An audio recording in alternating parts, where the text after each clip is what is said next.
Good evening guys. Here we will talk about amendments जो कि आपके ओरल्स के लिए बहुत ही फ़ायदेमंद हो सकते हैं। और मैं जो बात करूंगा वो सारे लेटेस्ट अमेंडमेंट के बारे में बात करूंगा। तो वीडियो को लास्ट तक देखते रहिएगा। अगर कुछ डाउट है तो मुझे कमेंट बॉक्स में ज़रूर बताइएगा। तो सबसे पहले आते हैं मारपोल। जैसा कि आप मेरे स्क्रीन पर देख रहे हैं, सबसे पहले हम इसकी बात करते हैं मारपोल अमेंडमेंट्स की। तो ये रहे मारपोल अमेंडमेंट्स, आपके जो स्क्रीन बोर्ड पे है, मैंने मार्क किया है।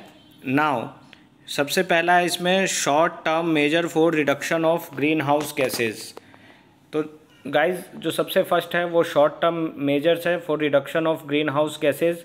बाकी अगर आप पूरा डिटेल में पढ़ना चाहते हैं तो इसमें दिया हुआ है amendment to MARPOL annex 6 to implement EEXI and CII regulation to achieve short term target by 2030।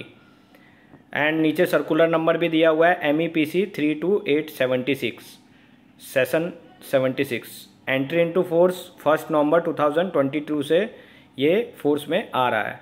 Second है heavy fuel oil in Arctic water amendments to MARPOL annex 1 to prohibit the use and carriage for use as a fuel of heavy fuel oil by ships in Arctic waters were adopted. तो और इसके अंदर का detail आप पढ़ सकते हैं अगर आप पढ़ना चाहते हैं, नहीं तो आप मेन हेडिंग आपको याद रखना पड़ेगा। जो हैवी फ्यूल ऑयल है आर्कटिक वाटर्स में, उसमें अमेंडमेंट आया है एनेक्स 1 में कि उसको एज अ फ्यूल यूज़ नहीं कर सकते आर्कटिक वाटर में, एंड उसका carriage of heavy fuel oil. Next है application of MARPOL annex 1, 4 and 6 for UNSP barges. तो गाइज़ ये पढ़ लेना, ये भी अमेंडमेंट आया हुआ है मारपोल एनेक्स 1, 4 एंड 6 में for the exemption of unmanned non self propelled UNSP barges were adopted. I know it is very difficult, but आपको एग्जामिनेशन पर्पज़ से ये सारे याद करने ही पड़ेंगे। और आपके लिए भी बेनिफिट है कि आप अगर शिप पे जाते हैं तो आपको लेटेस्ट अमेंडमेंट के बारे में पता होना चाहिए। Next is control of harmful anti fouling system on ships amendment to AFS convention. तो गाइज इसको पढ़ लेना, ये एंट्री इनटू फोर्स है 1 जनवरी 2023। नेक्स्ट है EEDI फेज़ 3 रिक्वायरमेंट, ये फोर्स में आ रहा है 1 अप्रैल 2022 से।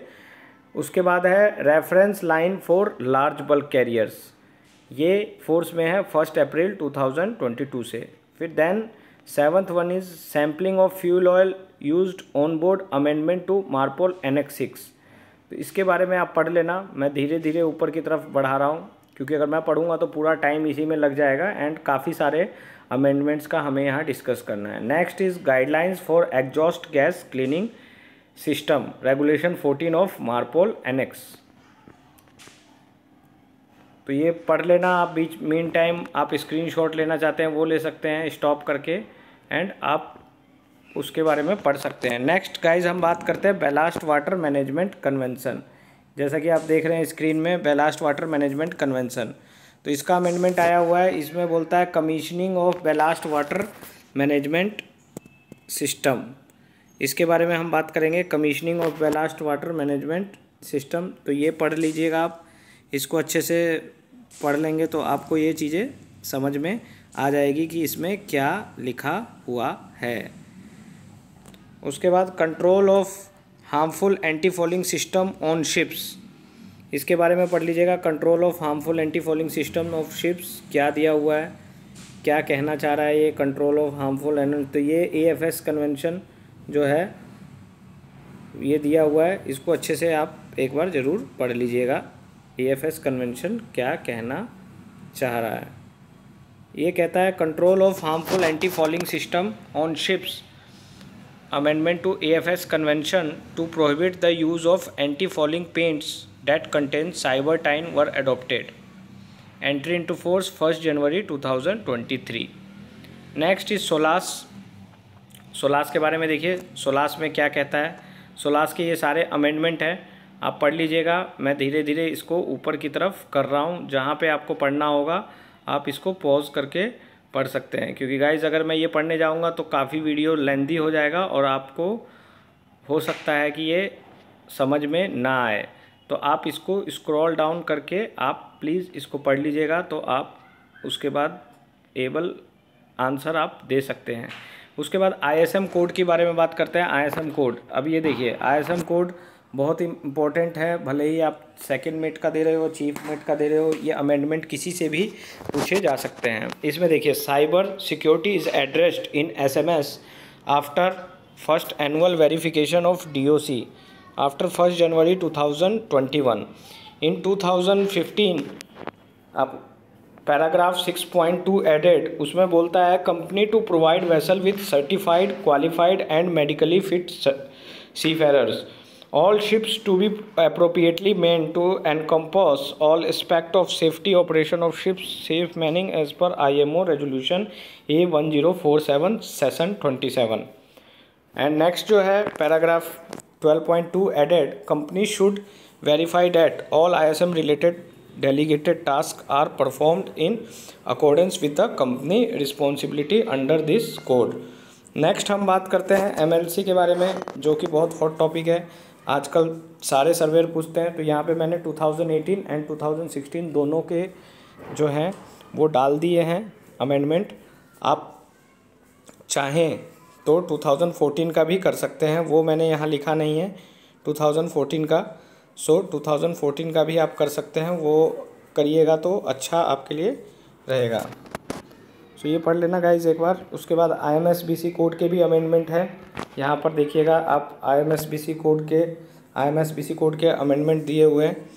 तो आप धीरे धीरे इसको स्क्रीनशॉट लेके भी पढ़ सकते हैं या फिर वीडियो को स्लो डाउन करके भी पढ़ सकते हैं। यहाँ 1 to 7 तक मैंने सारा लिखा हुआ है और आपका रेजोल्यूशन नंबर भी है। रेजोल्यूशन नंबर बताने से थोड़ा मास्टर कैंडिडेट या चीफ मेट कैंडिडेट्स को ये फ़ायदा हो जाता है कि वो सर्वेयर को अगर आप रेजोल्यूशन नंबर बताएंगे तो वो समझ जाएंगे कि हाँ आपने ये रेजोल्यूशन को प्रॉपर्ली रेफ़र किया है। IGF कोड, दोस्तों IGF कोड ज़रूर पढ़ लेना फ्रेंड्स, बिकॉज़ ये भी काफ़ी पूछा जा रहा है। IGF कोड यहाँ पे मैं सारे अमेंडमेंट कवर कर रहा हूँ, आप पढ़ लेना, क्योंकि मैं पढ़ूँगा तो काफ़ी टाइम लग जाएगा, हो सकता है आपको फिर काफ़ी देर बैठना पड़े।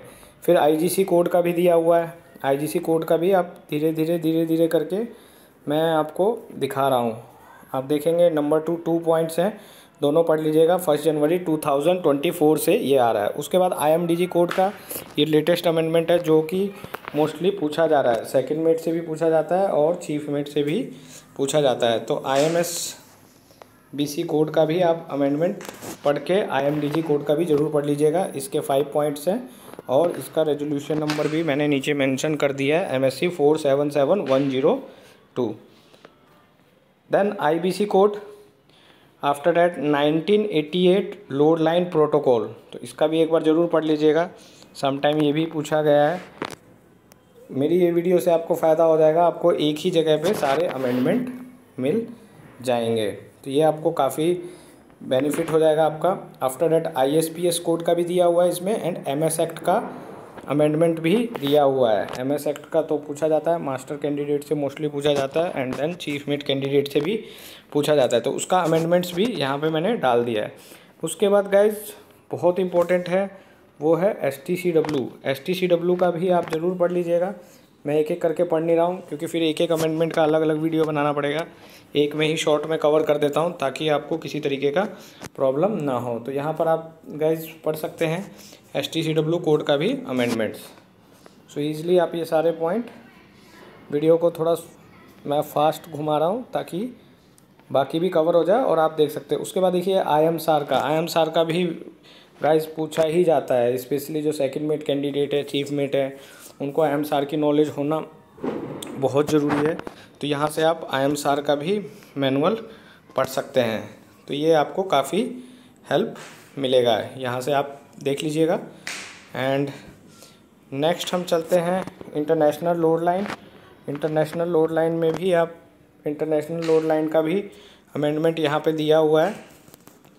यहाँ से आप इंटरनेशनल लोड लाइन के बाद फैल कन्वेंशन का भी बहुत पूछा जाता है। सो गाइज प्लीज़ फैल कन्वेंशन को इग्नोर मत करिएगा, बिकॉज ये काफ़ी आजकल एग्जामिनेशन पर्पज़ में काफ़ी पूछा जा रहा है, तो इसको भी कंटिन्यू आप पढ़िएगा, जो कि आपके ओरल्स के लिए बहुत फ़ायदेमंद है। फैल कन्वेंशन अगर आप ध्यान देते हैं तो तो ये सारा मैंने कवर कर दिया है। तो इस वीडियो में देखिए आपके सारे अमेंडमेंट मैंने ऑलमोस्ट कवर कर दिए हैं। आप सजेशन में मुझे बता सकते हैं, क्योंकि ये मेरी पहली वीडियो है जो एजुकेशन से रिलेटेड है। हो सकता है इतनी अच्छी इसमें मैंने ये ग्राफिक्स नहीं दिए, बट मैं ट्राई करूँगा। आपको और किसी चीज़ से रिलेटेड वीडियो चाहिए हो या तो मैं डेफिनेटली कवर, यहाँ से स्टार्ट होता है तो आप पढ़ सकते हैं। चलिए guys, goodbye and happy Diwali to you and your family.